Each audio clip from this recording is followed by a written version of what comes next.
The reason I'm calling is I was just listening last week when you guys were talking about the lovely Joe Rogan, and it got me thinking about how something Binder talked about on his Doom show with the America's frontline doctors and how this information ends up getting back down to like normal people. Yep. Like my brother and people in my family, where there's all these studies out there that say how effective vaccines are, and then they pick out the one study on ivermectin that says it's maybe possibly useful for something, but you can't really prove anything from it. And then instead of picking all these thousands of doctors that are, pushing vaccines that work, he gets on Brett Weinstein and Pierre who are talking about ivermectin. Right. And the Intercept had an article, a couple weeks ago about how that organization basically made like millions of dollars. Yeah, there's prescribing ivermectin. Yeah, there's a story out there. Apparently a hacker broke into one of like the not the payment, but like the fulfillment software, or one part of that chain, and yeah, they're making a ton of cash off of it. Yeah, and these same people talk about how big pharma is trying to get you with the vaccine, as if these people don't have some sort of alternative thing that they're trying to do by pushing ivermectin. Yeah, they're literally weaponizing the whole like sort of truism, which is true about conspiracies about pharma and not releasing cures and IP protections, and weaponizing that to sell snake oil for during the pandemic. And nobody is more, or at least I would challenge anybody, maybe I don't know, maybe short of one or two people at Ring of Fire, who have done more interviews that expose just how like soulless and evil, if you want, than pharmaceutical companies in terms of their willingness to pass these things. And certainly, if this was March of 2021 and people are like, I'm hesitant about the vaccine, okay. And if people are like, I can't get a day off, and, okay, I understand that. But at this point in the game, we have literally billions of shots given to probably billions of people at this point around the world. And it just doesn't hold up anymore. That type of skepticism doesn't hold up. And so, but yeah, I mean, it's, I wish I could tell you that there was some type of like karma in the universe that these people are going to pay, but actually the way that our universe works, they usually actually get paid. Mm-hmm. Well, that's $15 million according to Intercept. Because these people peddle this crap, and then I got to deal with like basically QAnon adjacent uncle, and then a younger brother who listens to Rogan all the time, likes to get all those information from there and think they're well informed. Yep. So I went on. Corey is part of like this, what do they call it? The FLCCC. And I checked out, some of their content about what they're recommending for COVID.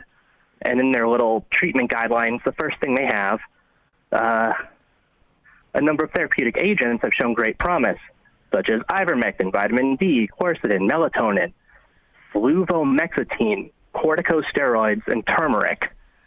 I'm noticing there's something there that has been proven to work pretty dang well, and the only references to vaccines I can find in here are statements about how it loses effectiveness later. Yep. So, like, it just comes across as such a huge grift. Yeah. Well, I mean, but that's really all I got. I don't want to take up any more of your time. Appreciate the call. Yeah, I mean, it's almost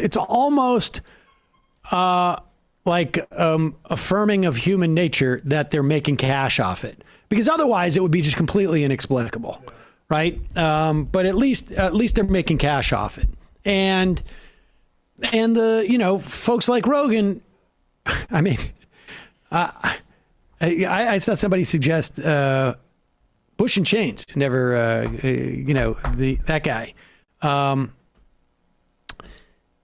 Suggested on Twitter, I saw that Rogan never had COVID. I find that hard to believe, but I'm not, and I think it's possible that he was given ivermectin. I think, yeah, he has a doctor who's going to say yes. How high? How much ivermectin? But sir? like, you know, you because can, he's if you rich and take, famous. if you take just a little bit of ivermectin, it's not going to hurt you, and you take it in conjunction with monoclonal the antibodies. kitchen sink, as Joe Rogan said. Exactly. I mean, the important Why can't you thing, just use ivermectin if it's so good? right? Exactly. Because I mean, it's like I had a headache, and so I took some, you know, like I sucked on a pen and I squeezed my finger, and those things seemed to work in conjunction with the Advil that I took. Did you see this hockey player, Marco Rossi? Are you familiar with this? No, he I had didn't see it. COVID last year and missed a significant amount of time because of myocarditis, caused by the coronavirus. Well, that's the other thing that they don't tell you. In fact, I've had this piece sitting on my thingamajig there for, let's see, this is from September 1, 2021.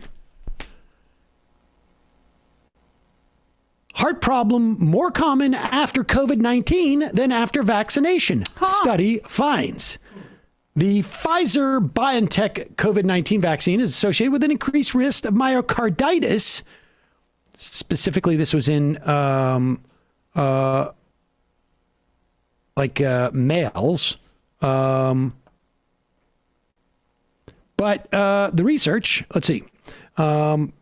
But the side effect remains rare, and COVID-19 is more likely to cause myocarditis than the vaccine is, scientists reported on Wednesday. The research, which is based on the electronic health records of about 2 million people who are 16 or older, provides a comprehensive look at the real-world incidence of various adverse events after both vaccination and infection with the coronavirus. Didn't break down the myocarditis risk by age or sex. The median age of people who developed the condition after vaccination was 25, and 19 of the 21 cases were in males, the researchers reported. There you go. So that's a 19-year-old hockey player. So unlike what Joe Rogan said, if you're healthy, I don't see why you would get it. Yeah. If you care about myocarditis, you get vaccinated. Exactly. And let's be clear. You know, apparently people get myocarditis with some regularity from like the flu and from other infections like that. You also should get your flu shot. You should also get your flu shot, even though it is far less effective than the vaccine. But it is still very effective. But notice how the through line here is, well, I mean, obviously conspiracy peddlers and people trying to make money, but there's an allergy to preventative medicine in this country. Which is what the vaccines are. They prevent you from getting, in most cases, really significant COVID or getting COVID whatsoever and other diseases. Because we've been so conditioned to see healthcare as this incredibly expensive luxury, there are a lot of people who have skepticism towards preventative treatments because they'd rather just take their chances, hope they don't get COVID, as opposed to, well, I would be actively making this choice to get a shot in my arm, so let me look at all of these other ways that this could go wrong, even though I'm already playing Russian roulette and I have cognitive dissonance about that because it's not ingrained in us.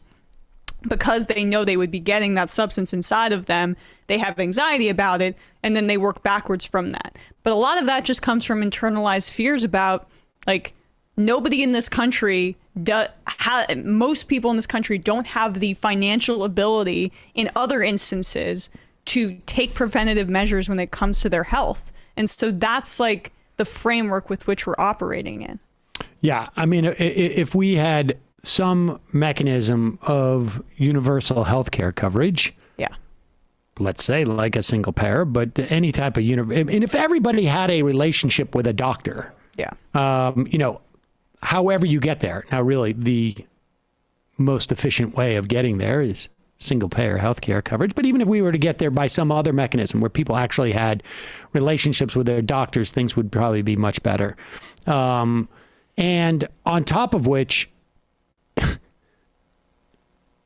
parents get their kids vaccinated all the frickin' time to go to school. Yeah. Like, you cannot send your kid to school without getting them a shoot. Well, there's a whole host of vaccinations that you got to get. The measles, but rubella, mumps. Actually, I have a funny clip of Dave Rubin talking about how important it is to get your kids vaccinated for all this stuff in 2015 that maybe we should revisit. Okay, well, in that case, hold on. Let's save that. We'll do like a whole little David Rubin thing.